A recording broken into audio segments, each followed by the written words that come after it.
Pessoal, podemos iniciar então. Bom dia a todos, sejam todos muito bem-vindos à nossa sessão aqui da disciplina de evolução urbana com alguns convidados.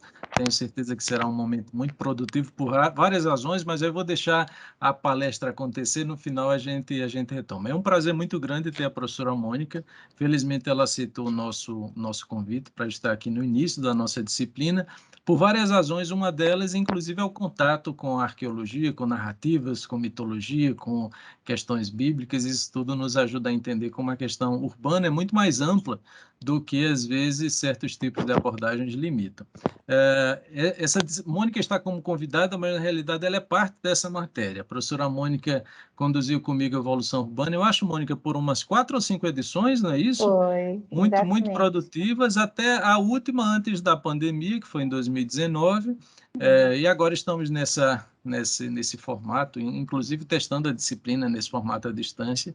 Mônica, é um prazer muito grande, como eu havia comentado, eu lembro num dia quando nós estávamos conversando ainda no início da sua tese, depois daquela migração, que falei alguma coisa assim para você, olha, parece que tudo aqui diz respeito à mobilidade urbana, mas a palavra não aparece, a expressão não aparece em nenhum momento. Assim, estava latente, mas queria surgir, queria comparecer, mas não estava ainda. E depois eu não falo isso como um mérito meu, de modo algum. Aliás, eu tenho muito pouco mérito, inclusive, em relação à sua tese.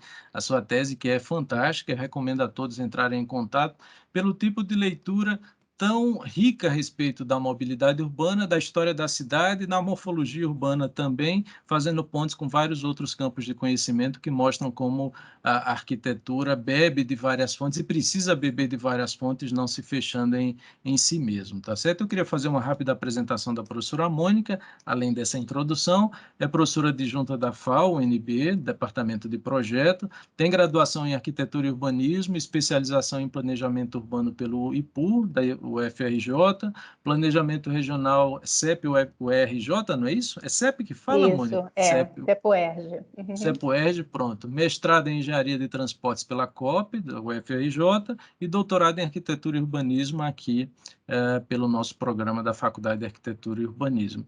Eu não vou ler os outros pontos que estão aqui, eu acho que a produção da professora Mônica já é clara a respeito de todas as qualidades e conhecimentos sobre um tema que é tão importante para os estudos urbanos e muitas vezes é relegado a um segundo plano e merece esse contato mais aproximado entre aquilo que nós temos na nossa pós-graduação, planejamento urbano, desenho urbano, engenharia de tráfego, como seria bom se isso tudo conversasse melhor, né, Mônica? Eu acho que você exprime Verdade. muito bem os diálogos entre esses campos que são tão próximos e acabam sendo tratados de formas tão distintas e talvez por isso as nossas cidades estejam também como estão. Eu falo também porque são várias outras razões que levam a isso tudo.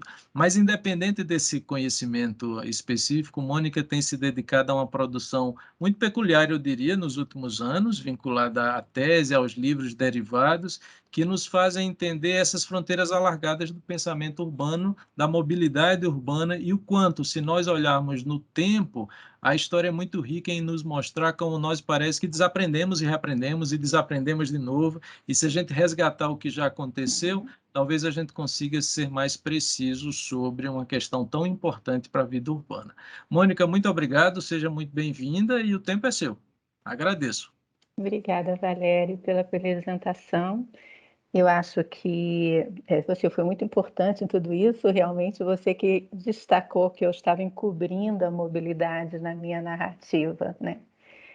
E a mobilidade, ela é muito pouco vista no ensino das cidades. Eu não sei se na turma nós temos muitos arquitetos, mas a formação da arquitetura, por muito tempo, privilegiou o estudo da estrutura urbana e não do seu movimento.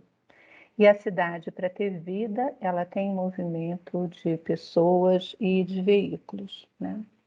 Então, a minha prática profissional deu para eu perceber isso com maior clareza, porque eu trabalhei não só com pedestres e bicicletas, o primeiro manual brasileiro de ciclovias foi escrito por mim. Eu trabalhei com linhas de ônibus, com metrô, então tinha uma visão talvez ampla do que que me auxiliaria no estudo das escrituras sagradas. Então, atualmente, o meu interesse é pela descoberta dos arquétipos urbanos. Eu estou escrevendo um outro livro que aprofunda nessa parte. Na verdade, a tese, eu me aprofundo na questão de como os veículos são simbolizados, descritos na mitologia grega e hebraica, e depois eu mostro como isso se revela no desenho das vias urbanas ao longo da história. Na aula de hoje, eu vou apresentar apenas a questão dos veículos, a formação dos arquétipos da mobilidade urbana, por uma questão de tempo, tá? Hoje eu não vou mencionar as vias. Então, eu vou fazer uma trajetória sobre a história de pés, patas e rodas. Então, tudo começou quando, numa leitura da mitologia grega, eu percebi que os deuses todos tinham veículos, todos, fossem movidos a cavalos, delfins, cisnes, pássaros, o que fosse. E aí isso me despertou curiosidade de ver como a Bíblia, que seria outra fonte do pensamento ocidental, faria essa descrição. Então eu acabei elaborando um estudo comparativo entre a mitologia grega e a mitologia hebraica. A mitologia hebraica é composta pelo Antigo Testamento, mas eu foquei no Gênesis e no Êxodo, que tem o conjunto das maiores imagens bíblicas que formam o nosso pensamento, como a criação do mundo, Adão e Eva, a Arca de Noé, a Babilônia, a Torre de Babel, desculpe, e o Êxodo, a fuga dos hebreus do Egito. Então, são imagens importantes na nossa formação. Na mitologia grega, eu foquei em Homero, na Ilíada, que conta a Guerra de Troia, né, para resgatar a mulher mais bela do mundo, e a Odisseia, que é o retorno de Odisseu, da Guerra de Troia, aos braços da sua mulher. Então, é bem interessante que essas duas histórias, o movimento de toda a história tem como destino uma mulher. Mas eu também passei pelo Exíodo, que conta a formação do mundo, Prometeu acorrentado, que conta a criação do homem, enfim. Fiz outras leituras. Então, é interessante ver que o Gênesis e o Êxodo dizem que foi escrito por Moisés. Alguns autores dizem que isso é impossível, que eles teriam sido escritos durante o sexto e o quinto século antes de Cristo, no período em que os hebreus ficaram no exílio na Babilônia. Já a Ilíada e a Odisseia dizem que foi escrita no nono e oitavo século antes de Cristo, ou seja, são todas narrativas milenares. E é super interessante como é que eles já descrevem os carros e os motoristas, que seriam os condutores desses carros, né? Depois eu tive a oportunidade de ver que não apenas nessas mitologias os carros são tão importantes, porque os deuses dos Vedas, também narrativas milenares, amavam os carros. O carro, inclusive, é descrito como um objeto extraordinário de iluminação para todos os seres humanos. Tanto que eles consideram o carro como um objeto que colabora para os deuses protegerem a humanidade, né? E interessante também é que no budismo, você vê não apenas você vê além disso a questão da velocidade. a velocidade, que é algo que se associa aos veículos, é um predicado, uma qualidade importante dos homens sábios, né? Então, tudo isso, no meu modo de ver, fica em nosso inconsciente, na formação das nossas estruturas de pensamento. E só para finalizar essa partezinha introdutória, Krishna era motorista, né? Então, ele era um condutor de veículos e, assim, de pessoas. Premissas ou axiomas do meu trabalho. No caso, eu li Platão no Timeu e Critias, em que ele conta a formação do mundo por um demiurgo, e nessa formação do mundo ele mostra que Deus vai se movimentar, ou que os homens vão se movimentar, sempre para 3 objetivos: ou para o bom, no sentido do bom prático, funcional, ou para o bem ou para o belo. E, na verdade, mesmo nós urbanistas sempre estudamos essas categorias, né, das coisas funcionais, das coisas éticas e das coisas estéticas. Então, eu considerei que isso era uma premissa importante, eu observar todo o movimento, todo o desejo de deslocamento a partir desse olhar. Até porque na engenharia de transporte, qualquer viagem a gente considera como uma linha de desejo, como uma viagem de desejo. Então, esse alinhamento do desejo da alma com o desejo de viagem daria um bom suporte para o meu desenvolvimento do trabalho. A outra premissa que eu considerei foi de Kevin Licht e Foutuan, que qualquer deslocamento, ele para ser feito com maior tranquilidade, ele precisa ter clareza e legibilidade. O que Kevin Licht diz? Que a falta de clareza e de legibilidade em ambientes caóticos ou vazios de referências provocam tensão, ansiedade e insegurança, pois a legibilidade é uma qualidade essencial para facilitar uma locomoção. E aqui, nessas narrativas, a gente vai ver deslocamentos por desertos, né, por grandes áreas desconhecidas, e como isso deveria impactar esses personagens. A outra premissa é que a experiência do tempo ela é agregada de significados e valores. Então, durante um deslocamento, há 2 medições do tempo: a contagem das horas e a sensação de duração. A primeira é medida pelo relógio, a segunda pelas sensações do corpo. Então, o mesmo tempo do relógio pode armazenar diferentes quantidades e qualidades de tempo. Por exemplo, você andando por uma paisagem árida, uma paisagem sem referências, você vai sentir esse percurso, mesmo que seja em um tempo curto, como muito penoso.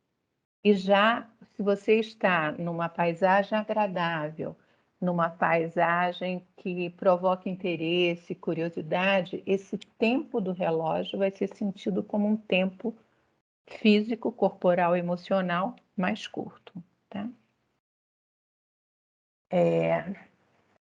Então, daí o meu método, eu estabeleci algumas categorias. Então, veículos. Veículos seriam todos os jumentos, cavalos, bois, trenós, carroças, bigas, liteiras, charretes, carruagens e automóveis. E carros são desses veículos aqueles com rodas, porque é muito comum você encontrar nessas narrativas a palavra carro. E carro não é necessariamente um automóvel, mas é um veículo com roda, tá? Lugares foram considerados passagens ou pontos de origem e destino. Desejos de viagem. Os desejos podem ser de fuga, de passeio, de conquista, de cortejo, de carga, funeral, compras, amor, lazer, etc. Os tempos são classificados como de permanência, passagem ou espera. E também foi vista a condução, se essa condução das viagens dos desejos são individuais ou coletivas, e se é realizada por desejo dos deuses ou dos homens, do condutor ou dos passageiros. E os cavaleiros que vão surgir ao longo dessas narrativas serão tidos como personificações primitivas dos motoristas. Tá? Então, começando pelos deuses. E eu tinha uma pergunta. Eram os deuses pedestres ou motoristas? Por quais desejos deuses e heróis começaram a caminhar nas narrativas sagradas? Então, eu vou começar, no caso, na mitologia hebraica, pela criação do mundo e do paraíso planejado. Então, quando Deus cria o mundo, lembra, ele cria em 6 dias, e à medida que Deus vai criando, ele vai fazendo uma afirmação. E isso é bom. E isso era bom. Então ele cria a terra é boa, ele cria os répteis são bons, as plantas são boas. Numa leitura de Nietzsche, ele me fez perceber que bom nem sempre é uma categoria, é uma qualidade moral, mas é uma qualidade funcional. Então você pode ser bom na cozinha, bom na luta, na dança, e não necessário bom moral no contraste entre o mal e o bom de alma, né? Então foi essa leitura do Nietzsche que me despertou para aquelas categorias do bom, do bem e do belo, e o bom nessa categoria funcional. Aí Deus cria o paraíso. E quando ele cria o paraíso, ele já agrega as outras 2 categorias. Então, ele cria o paraíso e ele mostra que é um lugar real no planeta, que fica no cruzamento de 4 rios, e que a humanidade conhece esses 2, o Tigre e o Eufrates. E, além de tudo, ele diz que ele associa essa região às suas riquezas minerais. Então, ele dá uma materialidade ao paraíso. Então, essa materialidade do paraíso é muito associada ao bom, porque ele mostra acessibilidade, que você chega por rios, né? Você mostra uma orientação pelo Oriente e mostra a sua riqueza. Mas é no paraíso que Deus vai mostrar as outras 2 categorias, o belo e o bem. Então ele diz assim: e plantou o Senhor Deus um jardim no Éden, na direção do Oriente, pôs nele o homem que havia formado. O homem não andou até lá, ele colocou. Do solo fez o Senhor Deus brotar toda sorte de árvores agradáveis à vista e boas para alimento, e também a árvore da vida no meio do jardim e a árvore do conhecimento do bem e do mal. Então, nessa descrição, a gente já vê a questão da beleza, olha, é agradável à vista. E vê a questão do planejamento também, porque Deus diz que essas árvores estão no centro. A noção de centro requer um planejamento. Então, e são 2 árvores colocadas no centro como referência do bem e do mal, já que Deus diz que eles não podem comer dessas árvores, né? As 2 árvores as árvores são proibidas e elas estão no centro do jardim. Vejam, toda a obediência, toda a regra está no centro desse jardim, né? Então, a perfeição Deus alojou no jardim do Éden, planejado para ser belo e agradável. Esse é o primeiro cenário de caminhada de Deus e de Adão e Eva, porque Deus caminha nesse jardim e Adão e Eva também. Então, por que é importante essa questão da beleza? Porque a beleza, ela embebe todas as coisas de significado e dá sentido aos lugares e à vida. Na verdade, a beleza é o princípio da eternidade. A gente tenta conservar tudo aquilo que é belo e não tudo aquilo que é funcional.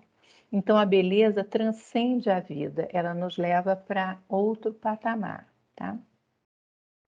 Então, o Jardim do Éden exibia uma área plantada, organizada por Deus a partir de uma centralidade. As árvores colocadas no centro indicavam que o paraíso era um espaço planejado, com a pretensão de ser mais perfeito do que a terra selvagem que a rodeava, né? A referência espacial do paraíso era dada pelo centro, onde ficavam as duas árvores principais, ou seja, elas eram norteadoras de toda a organização do paraíso. Esse aqui foi um amigo meu que fez a gente extrapolando esse planejamento do paraíso, já que ele teria que ser hierarquizado no sentido de caminhos, porque o planejamento sempre requer uma hierarquia, tá? E o interessante é que Adão e Eva desobedecem a Deus e eles são castigados, e o castigo é uma transferência de lugar. Vejam, o primeiro castigo é sair do paraíso e ir para uma terra selvagem, sair de uma área planejada e ir para uma área selvagem, onde não há beleza nem definição de regras, né? Então, é muito interessante, mesmo que essa passagem esteja associada a todo um sofrimento que Eva terá para ter os filhos e Adão para o sustento da vida, a questão territorial, espacial, é marcada aqui como uma importância psicológica na vida humana, né? Então, há um contraste entre você sair da ordem do paraíso para viver no caos da área selvagem, sem a beleza e sem a ordem. E daí começa a história de Adão e Eva. Eles têm 3 filhos, a princípio 2 filhos, Caim e Abel, né? Então, Caim mata Abel e depois funda a cidade. Então, olhem, todos os primeiros caminhos do homem na história bíblica são para questões negativas. Então, Adão e Eva andam para a tentação, depois eles andam para o castigo, depois Caim anda para o crime e depois Caim funda a cidade. Então, há toda uma associação negativa, principalmente com relação à cidade. Porque Caim, quando ele mata Abel, e ele resolve, Deus resolve castigá-lo, vai dizer que ele vai ser errante para o resto da vida, e aí ele funda uma cidade com o nome de Enoque, que é o seu primeiro filho. E Caim, ele vai ser, então, o primeiro urbanista, porque ele funda a primeira cidade. Ele vai ser o primeiro habitante urbano e ele vai ser amaldiçoado por Deus a ser um errante o restante da vida. Então, a gente vê o errante, o eterno deslocamento como o urbanista. E é tão interessante porque é na linhagem de Caim, ou seja, é na terceira ou quarta geração depois de Caim, que nós vamos ter o segundo assassino bíblico. E esse assassino bíblico, Lameque, vai ser pai de 3 homens que serão os fundadores das artes musicais, da metalurgia e do comércio, e que são 3 pilares da cidade, né? Então, já se associa ao urbano, à questão negativa da cidade, da alma humana. Eu chamo a atenção o seguinte, que na verdade Caim não é apenas o primeiro habitante urbano, ele é o primeiro homem. Porque vejam bem, Adão e Eva foram criados por Deus. Eles não passaram por um processo de nascimento, gestação, infância, adolescência, idade adulta. O primeiro homem em que isso acontece é Caim. Então, essa mensagem é que o primeiro homem bíblico, ele tem uma alma que o leva para o mal e, de certa forma, já nasce com uma alma urbana. Bem, as gerações de Caim vão desaparecer, porque Adão e Eva vão ter Sete, e Sete que vai estar na linhagem de Sete, Noé, que a nossa a nossa linhagem, né, vem de Sete, de Noé, enfim, a humanidade que existe até hoje, a de Caim desaparece, né? Na mitologia grega, também o homem urbano ele é muito importante. No caso, lá no Gênesis, eles falam apenas, no início do Gênesis, no antes de Noé, eles falam apenas do embrião da criação, né? Então, o embrião da civilização é depois de Noé. No caso da mitologia grega, a gênese do mundo surge com o caos, a terra, Eros e o amor. E o interessante é que na formação do mundo, a Terra, como sede da finitude de tudo que existe e irá existir, ela tem dentro de si o Tártaro, o inferno. E descreve, no nascimento do mundo, que o acesso da Terra ao Tártaro é feito por amplas vias. Então é muito interessante isso, essa visão já celestial, cosmogônica, com amplas vias. Os gregos, desde o início, vão ter essa visão do universo, tá? Com um desenho que se assimila muito às cidades, né? O primeiro ser humano na mitologia grega foi criado por Prometeu. E ele cria do barro um boneco e ele dá o dom do raciocínio, ciências e números, das letras, agricultura, ele ensina tudo. E por incrível que possa parecer, ele também ensina o primeiro homem a dirigir. Então, o que seria o primeiro Adão da mitologia grega, ele já aprende a dirigir carros puxados por cavalos. Porque Prometeu acha que esse primeiro ser já precisava sentir a plenitude de dirigir em velocidade em comemorações, em celebrações. Então, tanto o primeiro homem bíblico quanto o primeiro homem da mitologia grega tem no fundo da sua alma a alma urbana, tá? E aqui vamos ver como as multidões, os homens, eles se movimentam. Para qual destino? Então, aqui eu vou usar a caminhada de Abraão, o Êxodo e a Guerra de Troia. Só para vocês terem uma ideia, o Êxodo, os estudos mostram que ele teria ocorrido entre 1500 a.C. e 1200 a.C. A Guerra de Troia entre 1350 e 1200 anos antes de Cristo.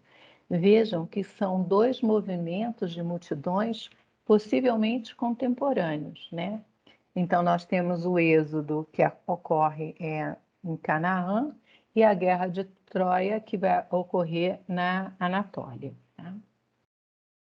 Então, na mitologia hebraica, os locais de partida das grandes viagens sempre são de áreas planejadas. É tão interessante porque Abraão, que é a primeira grande viagem a pé do Antigo Testamento, Abraão saiu de Ur, na Mesopotâmia, para ir para as terras de Canaã ou para a Palestina, área que ele não conhece. É uma área erma, então é uma área desértica, né? E há outras passagens, são, digamos, do Êxodo de Moisés, sai de cidades planejadas no Egito para ir de novo para a Palestina, ou seja, sai de uma área planejada para uma área desértica. Em todas as viagens do Antigo Testamento, seja de Abraão, seja de Isaac, de Jacó, ou mesmo de Moisés, todo o momento de partida é Deus quem decide. E o momento de chegada também é Deus quem decide. Embora em alguns momentos, por causa da fome, tanto Abraão, quanto Isaac, quanto Jacó vão para o Egito atrás de comida. Mas as grandes viagens das multidões são comandadas por Deus, tá? Então, os caminhos e os destinos desses homens eram incertos e desconhecidos. Então, lembrando que eram áreas de poucas referências, então, poucas referências de lugar, eram caminhos incertos, então as viagens deviam ser muito angustiantes. Então, Abraão, ele peregrinou pela Palestina por 100 anos e ele andou, as rotas dele compreendem aproximadamente 1.000 quilômetros. Eram muitas as pessoas que seguiam Abraão. Em algumas passagens, ele até descreve que ele contava com 340 dos seus mais fiéis homens. Então, eram multidões que seguiam Abraão. Né? No Êxodo, nós temos uma caminhada de 600 mil homens, ou seja, Moisés tira 600 mil homens do Egito. E esses 600 mil homens não compreendem mulheres e crianças, tá? Então, tanto é dito isso numa passagem do Êxodo, quanto poucos anos depois é feito um recenseamento, e esse recenseamento, de novo, comprova que seriam 600 mil homens. Para vocês terem uma ideia, a Babilônia, anos depois, a estimativa é que teria 200 mil habitantes. Então, isso é uma multidão imensa para atravessar um deserto. Imagina a comunicação oral das ordens que eram dadas a esses homens. Além de que, eu faço uma estimativa no livro que eu não coloquei agora, de quantos quilômetros seriam essa fila de pessoas, né? Além de que eles saem do Egito com todos os despojos, com móveis, carroças, jumentos, potes de mel, comida, enfim. Então, eles vão peregrinar por 40 anos, essa grande multidão de pessoas, e vão andar por uma terra prometida por Deus a eles, que foi prometida aos patriarcas Abraão, Isaac e Jacó, que é a região entre o Tigre e o Eufrates. Deus em nenhum momento no Gênesis ou no Êxodo fala em vida depois da terra, da vida terrena. Ele promete o tempo inteiro a posteridade e a terra entre o Tigre e o Eufrates, né? Então, no Pentateuco, que são os primeiros 5 livros bíblicos, os hebreus ficam o tempo inteiro cativos do tempo de espera, pois a mobilidade das multidões só tem início sob a vontade divina ou do inimigo. Aqui no caso do inimigo, fora do Pentateuco, nós temos mais tarde, quando os hebreus vão para o exílio, então eles ficam o tempo inteiro na mão dos assírios ou dos babilônios, eles não têm domínio sobre os tempos de viagens deles, sobre os momentos de viagem, sobre o destino para onde vão. Tá? Na Guerra de Troia, nós vamos ter 100 mil homens. Então, a contagem que se faz na Ilíada é de aproximadamente 100 mil homens. Então, a Guerra de Troia vai contar o conflito entre aqueus e troianos, causado pela fuga da mulher de Menelau. Né? Então, o propósito de todo esse deslocamento foi o resgate de Helena. Na Guerra de Troia, totalmente diferente de qualquer movimentação entre os hebreus, todo movimento é estratégico, tudo é pensado o tempo, é pensado o destino, é pensado o tempo de passagem, são todas ações feitas pelos homens, embora os deuses interfiram, a gente vê toda hora, né, deusas e deuses interferindo nas emoções humanas, mas sempre com algo material ou algo de tempo e de destino bem definido. Né? Na mitologia grega existe um mundo imaterial. Então, existe tanto destinos de guerras, de caminhadas na Terra, e também destinos em outros mundos, no reino de Hades. E eles descrevem 3 destinos, além da vida humana, que é o campo de Asfódelos, Tártaro e os campos elíseos. Eu coloco isso porque achei muito interessante, porque para cada um há um tipo de comportamento de mobilidade. E, além de que, toda essa passagem para um outro mundo é descrito as passagens como modos de transporte. Então, é interessante porque as almas fazem fila para chegar ao outro mundo. Eu li um livro que descreve o Rio de Janeiro no século XIX, agora eu não vou me lembrar bem, que o historiador conta que as pessoas estão aprendendo a fazer fila, porque não era comum fazer fila nas áreas rurais. A fila é algo urbano. E na mitologia grega, eles descrevem que as almas fazem fila para pegar o barco do Aqueronte, que é o barco que leva ao outro mundo. E só podem entrar nesses barcos aquelas almas que foram enterradas em túmulos. As almas que ficaram submersas no mar, ou que não foram enterradas, enfim, elas não podem, elas não têm direito ao transporte público, elas têm que esperar 100 anos para ir para outro mundo. Então, aqui nós temos, na passagem para outro mundo, as filas, a estação de transferência, que é o túmulo, o transporte público, que é o barco do Aqueronte, e você ainda paga uma tarifa. Você tem que levar uma moeda para dar ao condutor desse veículo. Então, é muito interessante toda essa visão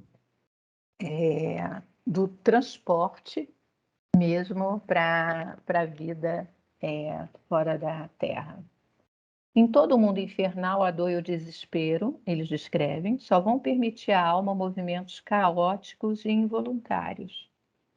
Existe nesses 3 mundos imateriais, existe o que seria os céus dos gregos, que seriam os campos elíseos. Para quem vai para os campos elíseos? Os heróis, os peritos na arte e no ofício, assim como aqueles privilegiados pelos deuses. Eles vão ganhar a vida eterna e bem-aventurada, onde eles vão manter a alegria suprema que tiverem vida, que é andar em carros e cavalos. Essa é a alegria suprema do céu. Imaginem isso, né? Imaginem isso escrito há 900 anos antes de Cristo, como isso está impregnado em nosso inconsciente. E mais do que isso, lembra Platão na República, eles não só podiam cavalgar, mas passar o tempo a beber vinho sem o medo dos males da embriaguez. Conduzindo-os aos campos elíseos, diz o filósofo, introduzem-nos no banquete dos virtuosos, onde, coroados de flores, os fazem passar o tempo a embriagar-se, como se a mais bela recompensa da virtude fosse a embriaguez do vinho e a embriaguez da velocidade. Então, vejam a força desses conteúdos, né? Então, a questão dos campos elíseos, dos homens andarem de carros e cavalos, vai estar presente em diversas narrativas gregas, quando descrevem esse outro mundo. Os outros 2 mundos, eu não descrevo aqui, mas eu descrevo no livro. Você tem um mundo que é uma espécie de purgatório dos gregos, onde você não tem vontade de ir nem de voltar, você não tem vontade alguma, você não tem desejo de deslocamento. E o dos infernos é onde a sua alma fica mesmo sem comando algum e vivendo as penúrias de diferentes mares gelados, rios de sangue, enfim, tá? A outra coisa que chama muito a atenção nas mitologias grega e hebraica é que ambas têm como símbolos importantes, dois veículos de transporte, a Arca de Noé e o cavalo de Troia, né? O que representavam esses transportes coletivos nas narrativas sagradas, né? Então, a Arca de Noé é um veículo cuja descrição, toda a medida dele é dada por Deus, Deus dá toda a arquitetura da arca, descreve como tem que ser feita, e é um veículo que mede aproximadamente 150 metros de comprimento, 25 de largura, 15 de altura. Eu comparei isso com o transatlântico atual, ele equivale à oitava parte de um transatlântico, e o transatlântico hoje transporta em média 6.000 pessoas. Tá? Se a gente for olhar a estimativa atual de espécies animais, nós teríamos 6.500 espécies de animais mamíferos, 10.000 de répteis, 18.000 de aves, né? Então, a arca teria que abrigar todas as espécies animais, todos os alimentos para esses animais, e ainda teria que se ver com os problemas dos excrementos desses animais. Mas recentemente eu vi uma outra leitura que eu achei interessante, de um físico, que ele diz que a gente teria que olhar a Arca de Noé não como levando todas as espécies, mas o embrião de cada espécie, né? Então, o embrião que seria do cachorro, do lobo, da raposa, né? Então, que seria um par de cada um e que nisso seria mais razoável a Arca de Noé. O caso é que a Arca de Noé vai representar a salvação da humanidade. Então, sem ela, nada sobreviveria, segundo a Bíblia, no mundo. O cavalo de Troia já é concebido por um homem, por Odisseu, e construído por Epeu com a ajuda da deusa Atena. É todo feito em madeira, dentro dele cabia 30 ou 50 homens.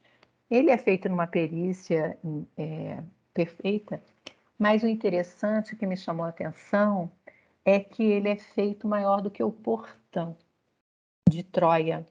Então, o cavalo de Troia, para entrar, ele rompe o portão, precisa ser quebrado o portão. E eu faço uma analogia, se não seria como se fosse um impacto psicológico mesmo desejado por Homero, porque isso representaria assim como um ímen de Troia, né? E o cavalo entrando para inseminar a morte dentro de Troia, né?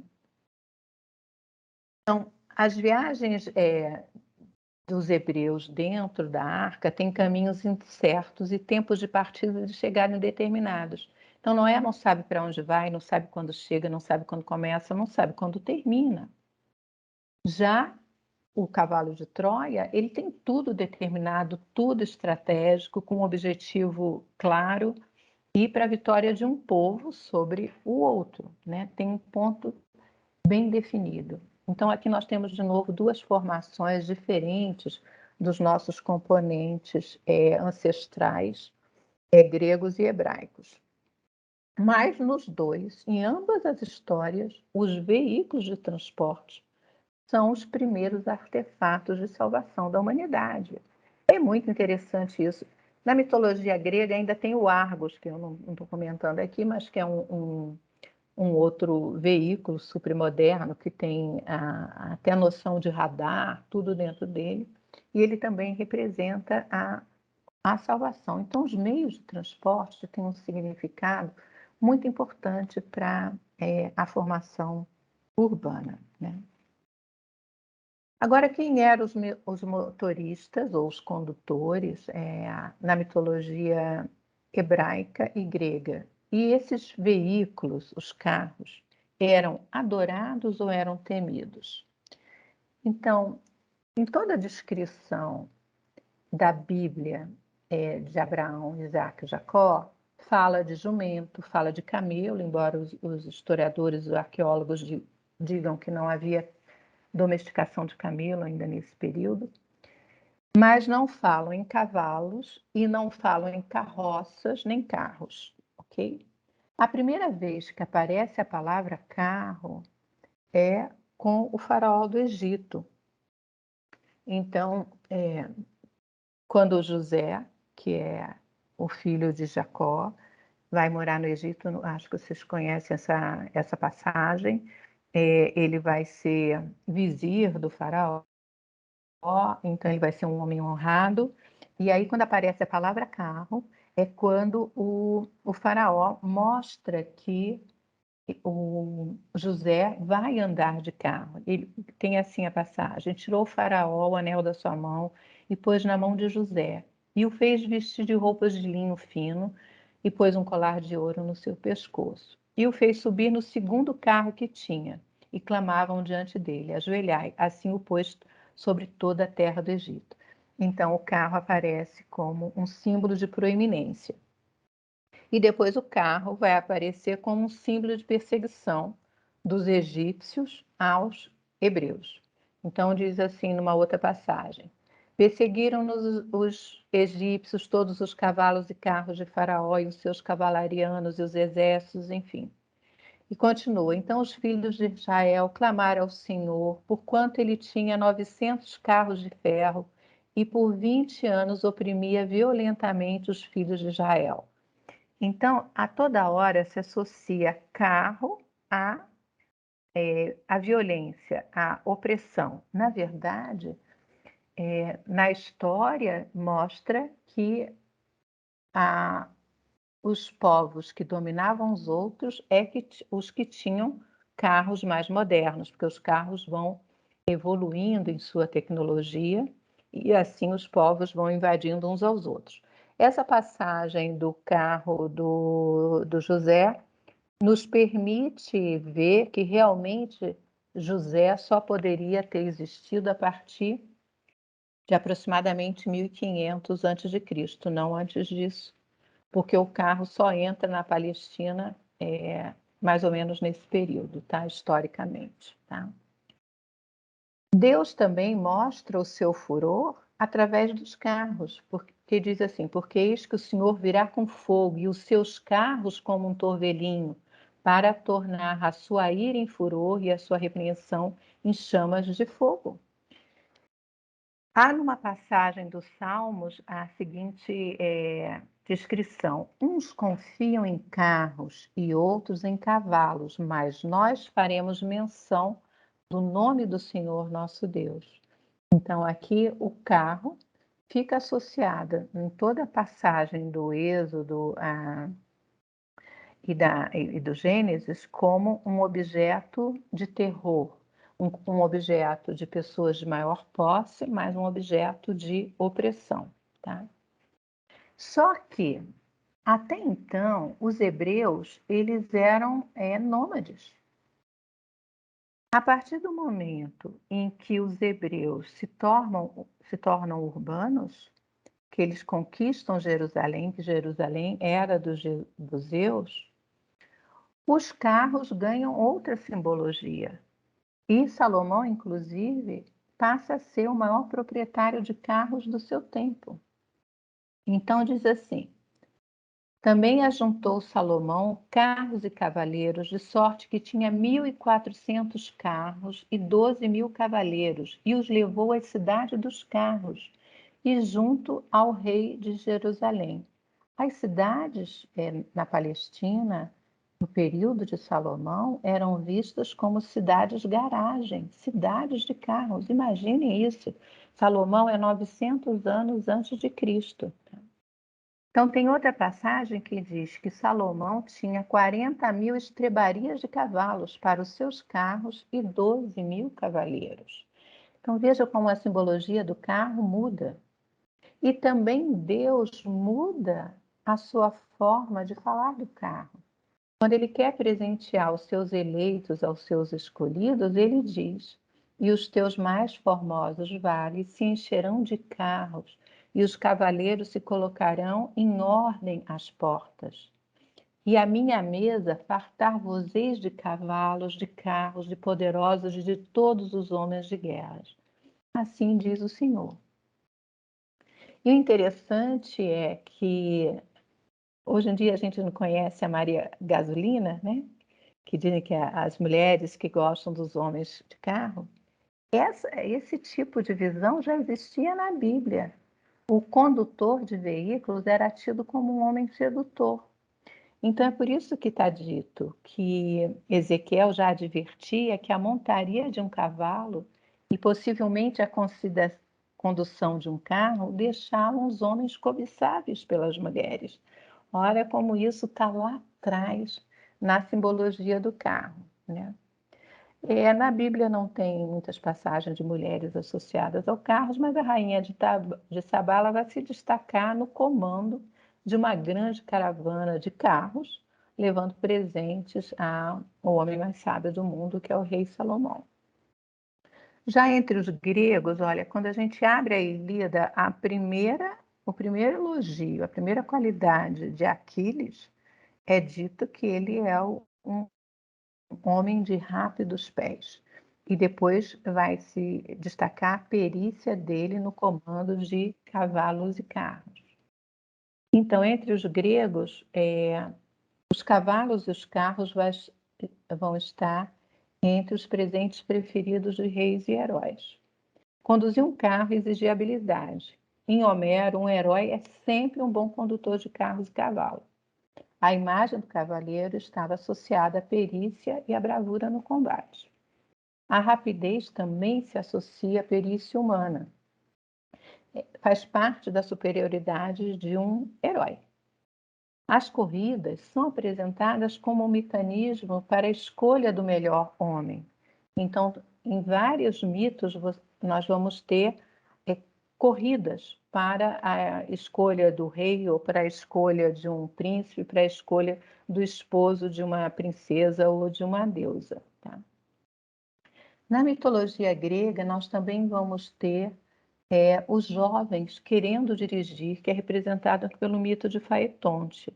Então, Faetonte, ele é filho de um deus com uma ninfa, então ele é mortal e ele quer, na partir da juventude, dirigir um carro do rei Sol e do deus Sol, e ele não quer deixar porque sabe do perigo que é dirigir um carro.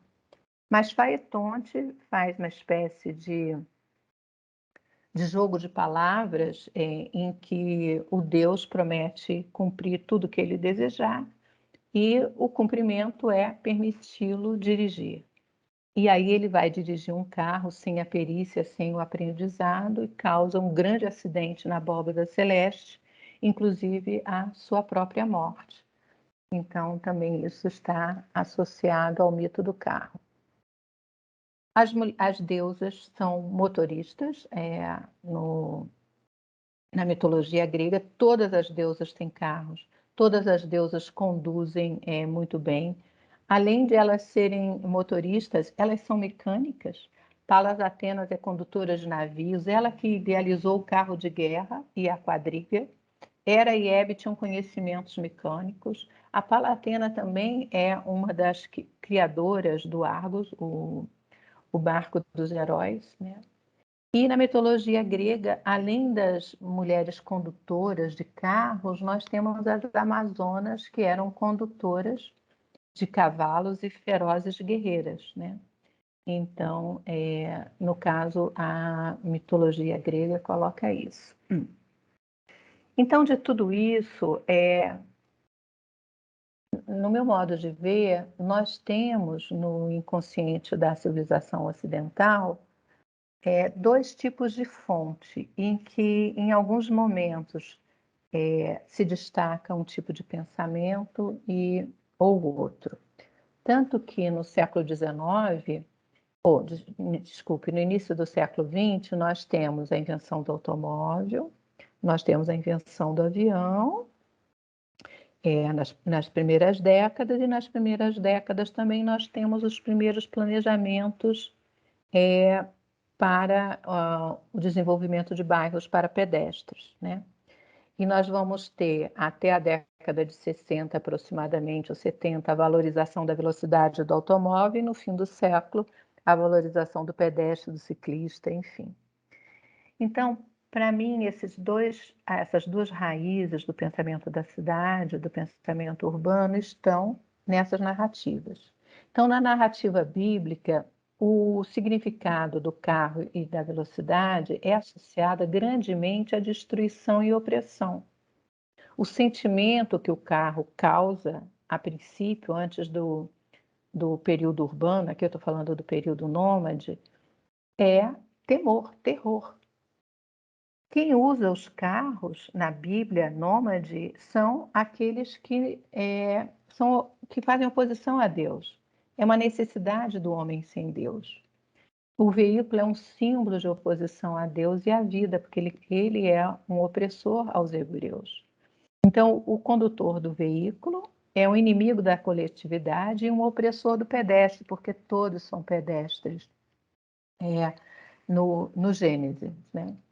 Nós não temos no Gênesis, a não ser José, um único hebreu motorista, né? Já na narrativa grega, desde o início, o carro e a velocidade significam perfeição, poder. O sentimento que eles provocam é de admiração. A motivação de usar um carro é uma motivação humana e divina. O carro é um símbolo de poder e perícia de homem dos deuses, e ele é um objeto admirável por todos, tá? Aí eu comento isso da mitologia, e aqui eu vou mostrar para vocês a conquista da velocidade, por que nós amamos tanto o carro, porque foi uma conquista muito difícil alcançar a velocidade. Então, os vestígios arqueológicos dizem que os primeiros calçados são de 40 mil anos atrás, ou seja, andávamos sobre gelo, áreas de areia, enfim. O homem anda em média 5 quilômetros horários, talvez o homem andasse um pouco mais rápido, 7 quilômetros horários, ou carregando carga 3 quilômetros horários. Nós inventamos o trenó, o primeiro modo de transporte, no 7º milênio antes de Cristo. Eram cascas de árvore ou de couro que o homem colocava aves ou animais abatidos, e esse transporte com carga deveria ser de aproximadamente 3 quilômetros horários. O trenó foi um transporte importante até o 4º milênio, principalmente na Mesopotâmia, por causa do solo de areia. Então, mesmo os reis mesopotâmicos tinham trenós de ouro, enfim, tá? Então, esses trenós eram puxados por pessoas, né? Então, a domesticação do animal ele vai começar apenas no 4º milênio antes de Cristo. Então, nós vamos domesticar o jumento no Egito, o onagro, que é um jumento selvagem na Mesopotâmia, e alguns estudiosos dizem que já começam a domesticar o cavalo na Eurásia. Nem todos concordam, porque acham que a domesticação do cavalo foi muito difícil, caçar o cavalo foi muito difícil, e alguns consideram a partir do 2º milênio. Coloquei aqui 4º milênio lá na Eurásia, nas estepes russas, enfim. Então, o jumento, ele pode alcançar 45 quilômetros horários, mas por frações de minutos. Normalmente, ele anda 7,5 quilômetros por hora. O cavalo, ele pode alcançar 60 quilômetros horários, mas ele também, isso é por alguns minutos. Ele não anda 1 hora a 60 quilômetros horários. Normalmente, esses animais andam, 30 quilômetros por dia, tá? Por que muitos estudiosos dizem que foi difícil a domesticação do cavalo, foi difícil alcançar grandes velocidades com o cavalo, que com 60 quilômetros horários a gente precisaria ter estribo, precisaria ter sela, precisaria ter freio. Nada disso os homens tinham. Os homens seguravam o cavalo pelo pescoço, o freio era colocado no nariz, na orelha, enfim, foi muito difícil a domesticação do cavalo. Bem, a invenção da roda é do 4º milênio antes de Cristo. Essas rodas eram maciças, de madeira maciça. Elas tinham 80 centímetros de diâmetro aproximadamente. Pesavam em média cada uma 70 quilos. Então imagina o que era uma carreta, uma carroça de 2 rodas ou uma carroça com 4 rodas. Pesavam toneladas. Então o que eles podiam levar era muito pouco. E o homem não tinha como tracionar isso. Então, quem tracionava as carroças, a princípio, eram os bois. e a velocidade máxima devia ser de 3,5 km/h, porque era muito pesado. Então, vocês vejam, a roda maciça foi inventada no 4º milênio AC. A roda raiada, que é essa mais leve, que era possível de ser puxada por cavalo, foi inventada no 2º milênio antes de Cristo, ou seja, 2.000 anos depois. Então, os veículos só puderam alcançar a velocidade de 30 km/h ou 45 km/h puxado por cavalo 2.000 anos depois. E o domínio do cavalo mesmo, nós só vamos conseguir com velocidades altas no 1º milênio antes de Cristo. Então, onde já tem mais ferramentas do cavalo. E daí nós vamos ter algumas carruagens sem suspensão, mas enfim, nós vamos ter carruagem com suspensão apenas no 15º século depois de Cristo. Nós vamos ter a invenção do automóvel e da bicicleta não vou saber falar, simultaneamente, no século XVIII. Então, nós vamos ter a bicicleta em 1780, é uma bicicleta sem pedal, sem guidão, ela só anda em linha reta, tá? Em 1780, e nós vamos ter também a invenção do primeiro veículo a motor em 1769. Aí o desenvolvimento de bicicleta e carro vai seguir em conjunto. Então, a primeira fábrica de bicicletas de metal com pedal vai ser construída na França em 1855, quando a Alemanha já vem construindo alguns carros. Então, aqui nós temos o modelo do carro Benz, vejam que é feito com roda de bicicleta, né? A bicicleta e o automóvel andavam a velocidades aproximadas de 45 km/h. O carro só vai ultrapassar 60 km/h a partir de 1908 com o modelo T da Ford, que alcança 75 km/h. Então, vocês vejam nesse gráfico como o alcance você conseguir aumentar a velocidade, você ultrapassar a velocidade do cavalo, levou milênios.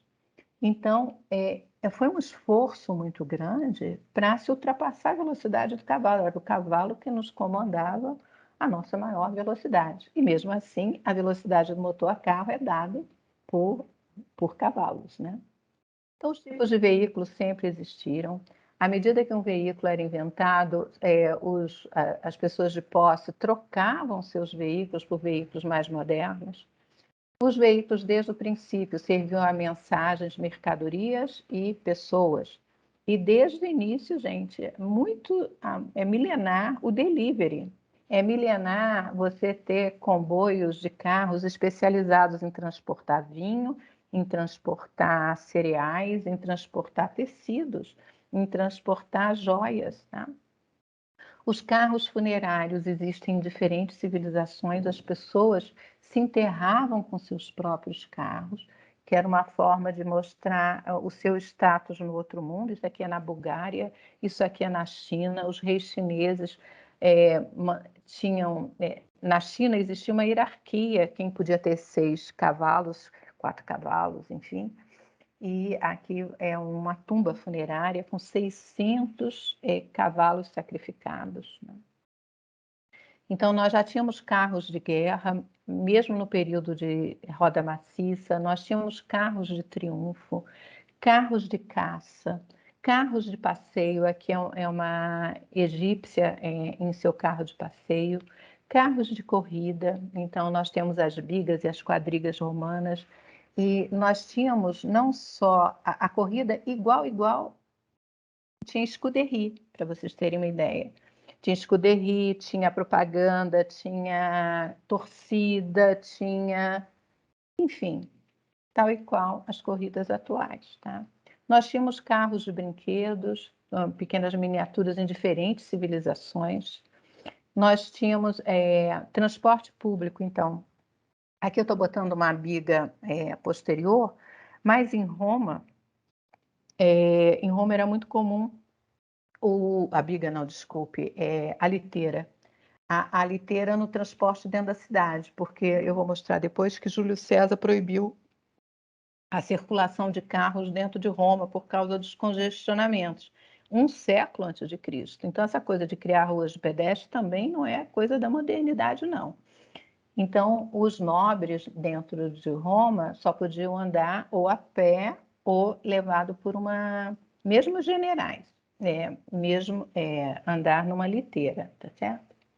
Transporte público, nós vamos ter transporte público de passageiros desde o século XVII, em Paris não deu muito certo, mas volta depois com vigor. Isso aqui é um transporte público em Londres, tá? Os veículos sempre causaram impactos ambientais, estéticos, sociais. Eu encontrei uma espécie de multa para um motorista no Egito, no Império Antigo, porque ele atropelou uma criança e morreu. Então, ele foi colocado num poste para ser comido pelos animais, porque causou um acidente. Então, os veículos sempre causaram impactos ambientais, estéticos, sociais, e desde a antiguidade existiam penalidades, controles de peso, medida e velocidade. E também começou o controle de largura de vias e a colocação de estacionamentos também é milenar. Isso aqui é um dos estacionamentos em Megido, que é um estábulo no norte, na Palestina, no período de Salomão.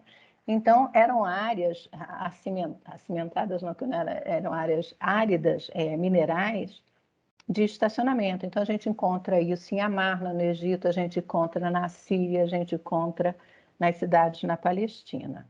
E eu até comento que muitas dessas ágoras que se falam, que se descreve nas cidades planejadas gregas, na minha visão, muitas delas eram estacionamentos, porque eram rodeadas por vários estabelecimentos comerciais que vendiam cânforas, ânforas de vinho, móveis, tecidos, tapetes, etc. Então, tudo isso vinha por carroça e teria que ficar num pátio, e para mim a ágora era um estacionamento. Então, veja, isso aqui é uma descrição do poeta Juvenal, no primeiro século a.C., em Roma. Ele diz: das estalagens nossas foge o sono. Cara, uma alcova retirada custa, das moléstias escuta agora as causas, dos carros o motim, quando não podem à vontade virar em alguma esquina. A de arrieiros gritaria enorme, despertaria um druso e as focas mesmo. Ele diz que é impossível dormir em Roma por causa do barulho dos carros. Então, Júlio César vai proibir os carros de entrarem em Roma durante o dia, porque é uma confusão enorme, mas durante a noite é permitido para limpeza de fossas, para realização de obras, enfim, e daí o barulho que se faz durante a noite. Então, Roma é um problema com relação aos carros. Então, os veículos vão causar congestionamentos ao longo da história, em cidades medievais, em diversos momentos. Então, o homem vai precisar dessa organização da circulação. Então, o Papa Bartolomeu, no século XIV, ele vai estipular em Roma a circulação direita e esquerda. Em Londres, também por causa de um congestionamento, vai se estipular direita e esquerda para a travessia do Tâmisa, enfim. Mas nós estamos falando aqui, em grande parte, dos congestionamentos e dos impactos dos veículos movidos ainda a animais. Isso aqui é Chicago, isso aqui é curral urbano. Imagina Londres, início do século XX, final de 19, Londres, Nova York, Chicago, que tudo era movido a burro, cavalo. Não era carro ainda, carro.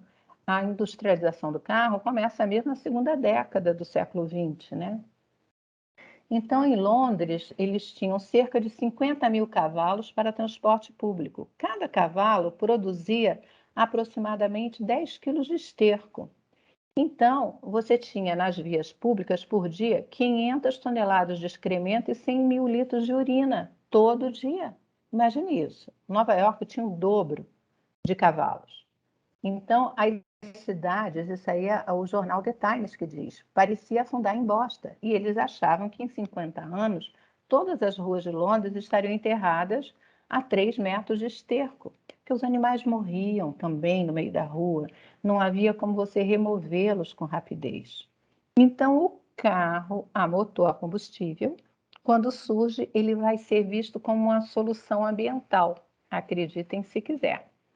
Só que o carro, ele vai entrar na via pública, a via pública está cheia de, de animais, de cavalos, jumentos, e o carro, ele faz barulho. E aí, em Londres, eles criam uma lei da bandeira vermelha, que vocês estão vendo aí uma pessoa que vai na frente do carro, acenando com essa bandeira, avisando aos condutores de cavalo que vai passar um carro barulhento, para que os cavalos não saiam correndo e não causem acidentes. Aliás, os acidentes, Londres tem um livro, esqueci o nome agora, eles têm os registros, né, medievais da cidade, de limpeza urbana, de acidente, e você vai ver um número de atropelamentos que ocorria por causa de cavalos desgovernados. É muito interessante de ver que esses problemas de acidentes não são apenas atuais. Aliás, tem historiadores que acham que Tutankhamon morreu foi de um acidente de uma corrida de biga, tá? Mas isso não é comprovado. Então, nós vamos ter, a partir do século XX, o início do controle da condução, né? E nós vamos ter, já no início do século XX, a poluição ambiental dos ferros velhos, dos carros nas cidades. Então, eu vou mostrar aqui, mencionar alguns arquétipos que já existem desse período. Em 1400, gente, já existia escola de motorista. Então, os gregos mandavam seus cavaleiros lá para a terra de Mitânia, lá para o lado dos hititas, para aprenderem a conduzir seus carros. Na época de Salomão, Salomão também tinha escola de condução, tá? Então, vocês vejam que até a questão de o aprender a dirigir, do comando, é algo milenar, né? E o Kekule, que é o fundador dessa escola, ele escreve um manual de hipologia que é utilizado até hoje, tá? Com relação a postos de abastecimento, os assírios tinham, os persas tinham, os romanos tinham. Então, em todas as estradas desses grandes impérios, que eles comandaram quilômetros e quilômetros de território, então esse controle é feito por estradas. Então, muitas vezes você tinha que mandar ordens e os trajetos eram de centenas de quilômetros.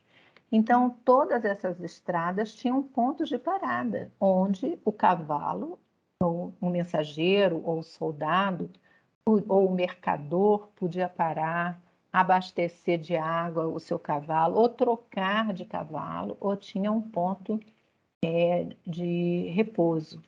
Então, esses postos eram colocados aproximadamente a 30 quilômetros de distância cada um.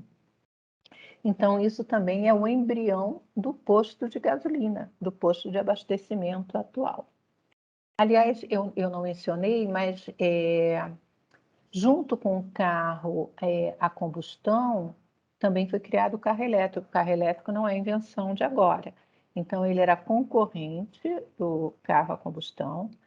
Ele, em geral, ganhava as corridas de carro, mas o problema dele não ter sido desenvolvido e não ter se tornado mais comum foi exatamente por causa do abastecimento de energia, tá? Então, o delivery também já existia, eu mencionei um pouquinho atrás, eu vi isso mais claramente em Pompeia, em que eles tinham comércio de pão, comércio, levar e trazer roupas para a tinturaria através de transporte. Como conclusão, o carro transitou nas mitologias grega e hebraica como símbolo de poder admirável ou temido.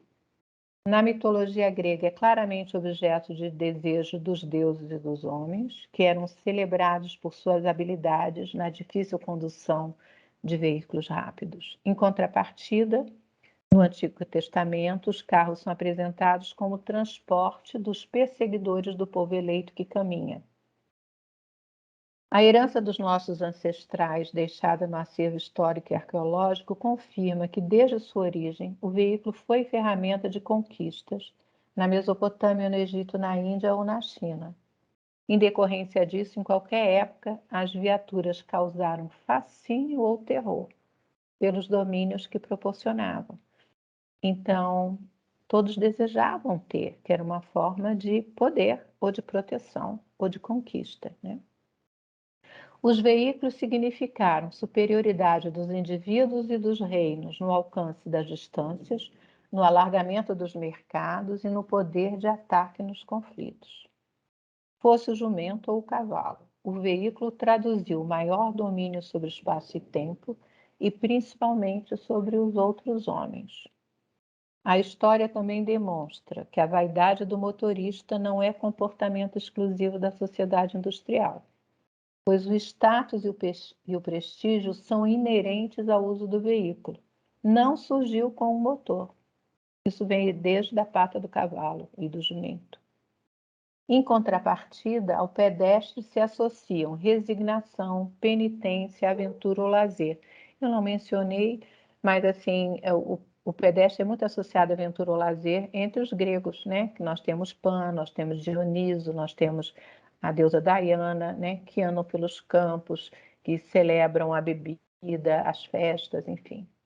Os caminhantes, porém, protagonizam cenas de paz, retratadas em versos, escudos, estandartes e murais. Ressalte-se que o Deus bíblico e Jesus nunca se deslocaram sobre rodas ou cavalos. Isso é muito interessante. Você não encontra. Deus, ele anda no Antigo Testamento, ele aparece, ele anda na Arca da Aliança, mas ele pode falar do furor através do carro, mas ele não anda de carro ou cavalo, nem Jesus. Jesus anda de jumento, né? Arthur Ferril, que é um historiador especialista em arte da guerra, ele explica que disciplinados guerreiros a pé, submetidos à organização tática de um comandante, superavam um bando de heróis sem líder na realização de uma verdadeira batalha. Isso reforça a mensagem do Êxodo que, apesar da força da velocidade dos egípcios sobre os carros, a amorosidade dos hebreus é que se mostrou vitoriosa. A mobilidade do homem contemporâneo se ancora em dois arquétipos. Como personagem bíblico, ele sente-se ameaçado pela fúria dos veículos e prefere caminhar em lugares amenos e protegidos como o paraíso, daí os condomínios, né?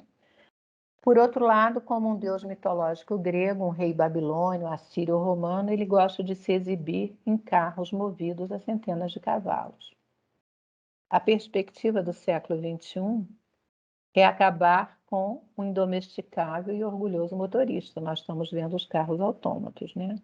O cenário futuro sugere que nos restará contemplar os carros correndo dóceis pelas avenidas, assim como os antigos contemplavam os cavalos correndo pelas estepes.